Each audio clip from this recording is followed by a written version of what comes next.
Welcome back. I'm still with Great Yarmouth's independent MP Rupert Lowe. Rupert, you've written to the Vice-Chancellor of Newcastle University. Let's put this in context. Newcastle University has 28,000 students from 130 countries. Credit to diversity. Now, what you have written to the Vice-Chancellor about is, in my view, the extraordinary decision by this university to impose on every single one of these 28,000 students halal meat, as in chicken, beef, lamb, halal, the Islamic way of preparing meat. Now, you quite rightly said, well, in my view, quite rightly said, why should the vast majority have to conform to the religious requirements of the minority?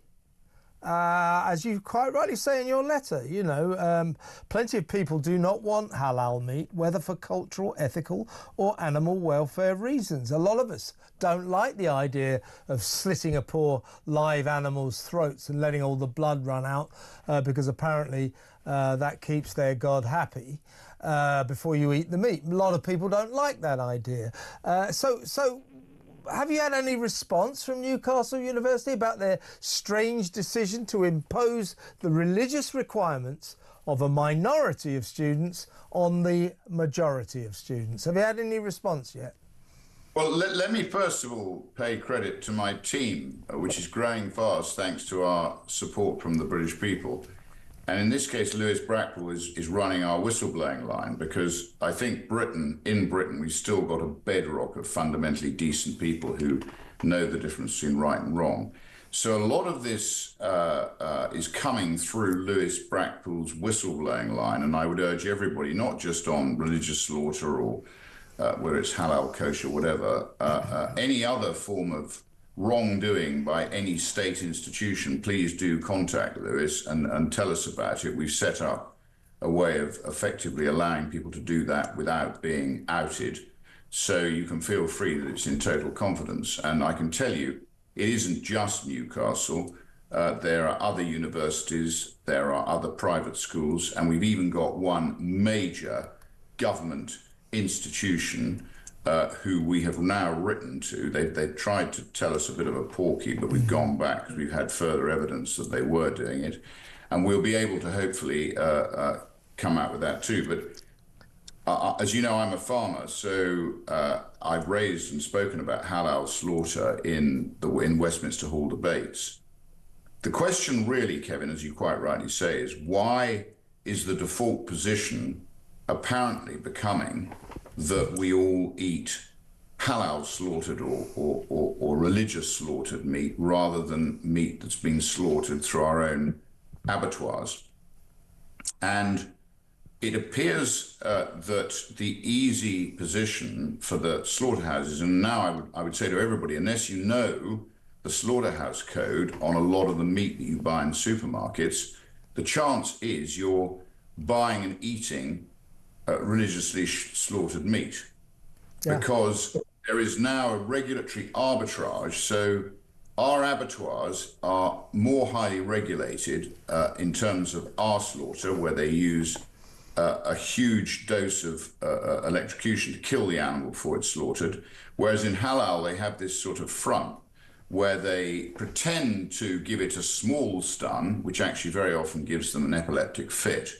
So that when they actually cut their throat, the blood is still being pumped out. So it's a front. So my view is that the meat we eat should default to being what 94% of us are used to eating, which is normally slaughtered meat in our own abattoirs.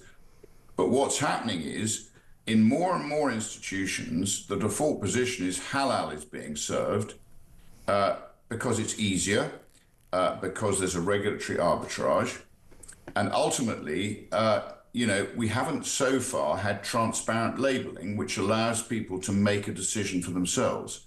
So my own view is, first of all, we're going to get an answer from all these people once we've identified that it is happening. And we are getting whistleblowers coming forward, so we know it is happening. and it's happening. And it's definitely happening at Newcastle University. We know that. In our opinion, yes, and Southampton University and other private schools, which again, we're getting more and more information on this.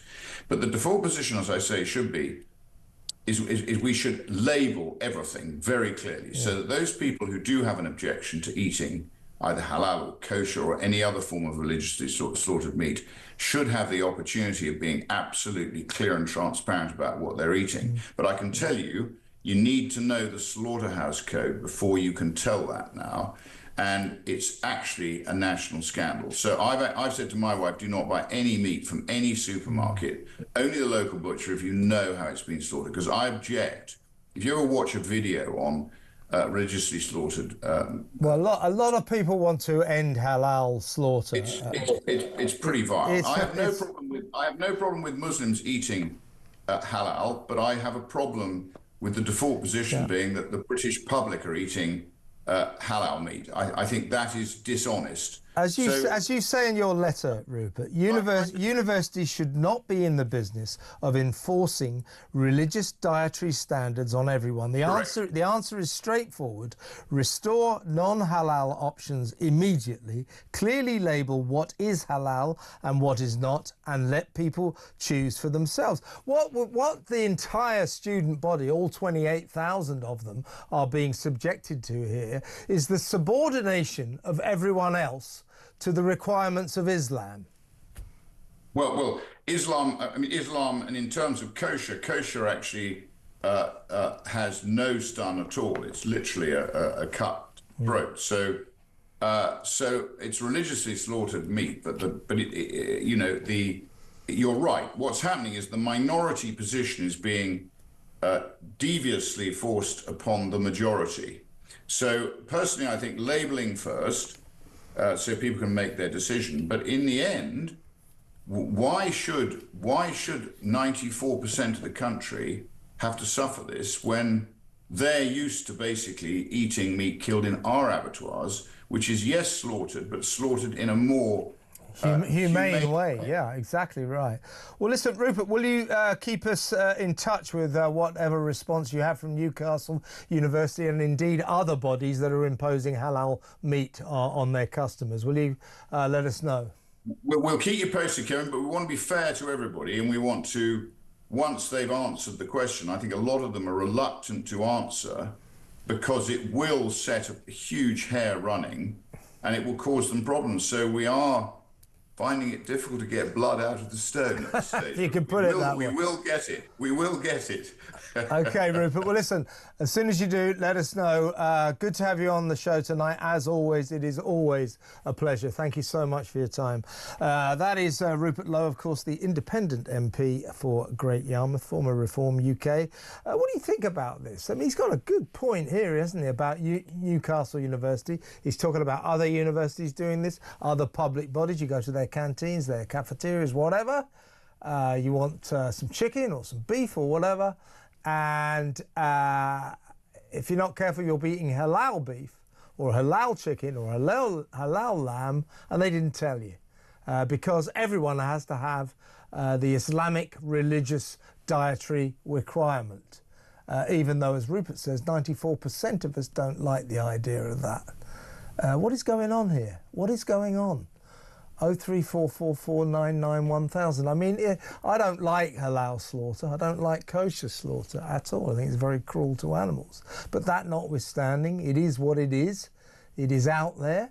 And as the law stands now, it should be a legal option for Muslims, for Islamic people, and kosher should be a legal option for Jewish people. So when they go to the cafeteria, there should be, perhaps, if they've got a good choice, kosher meat, halal meat, and non-kosher, non-halal meat, shouldn't there? So that if you don't want to have halal meat, you can have ordinary meat if you like. Shouldn't that be the case? As opposed to making everyone have halal meat. A lot of people, as Rupert pointed out, have serious moral objections to halal slaughter and indeed kosher slaughter. Let me know what you think about that.